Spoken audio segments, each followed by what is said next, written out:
Breaking news आहे। कश्मीर मां अवां सां शेयर कयूं पिया। सिविल अस्पताल लगण जातल जवाबदार पारां नींगरी खे अगवा करण जी कोशिश कई वई। नींगरी सवेरा चाचड़ पाण बचाए वरितो। शहरियुनि जूं जवाबदार ते तशद्दुद पुलिस हवाले कयो वियो आहे। अहम ख़बर आहे अवां सां शेयर करे रहिया आहियूं कश्मीर मां, जिथे सिविल अस्पताल लगण जातल जवाबदार पारां नींगरी खे अगवा करण जी कोशिश कई वई आहे।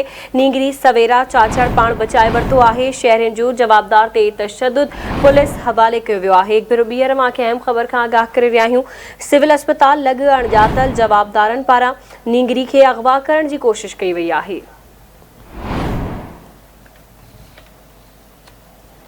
ब्रेकिंग न्यूज़ अवां सां शेयर कयूं पिया। कश्मीर मां सिविल अस्पताल लगण जातल जवाबदारनि पारां नींगरी खे अगवा करण जी कोशिश कई वई आहे।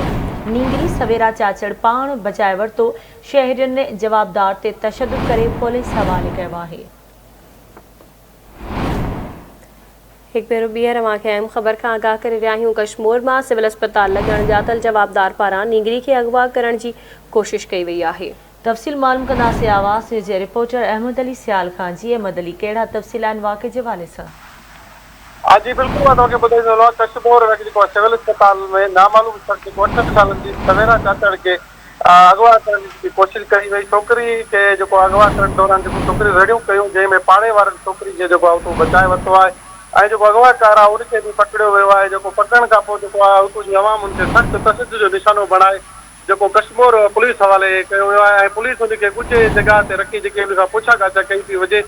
छोकिरी जो छोकिरे जे पंहिंजे ज़बानी जो चवण हुयो त मां उनखे अगवा करण न उनखे दोस्ती करण बाने उनखे वठी वञी रहियो त जंहिं करे छोकिरी रड़ियूं कयूं ऐं मूंखे पाड़े वारनि पकड़े छॾियो आहे। ठीकु आहे अहमद अली सियाल, वॾी महिरबानी अवां जी अपडेट करण लाइ।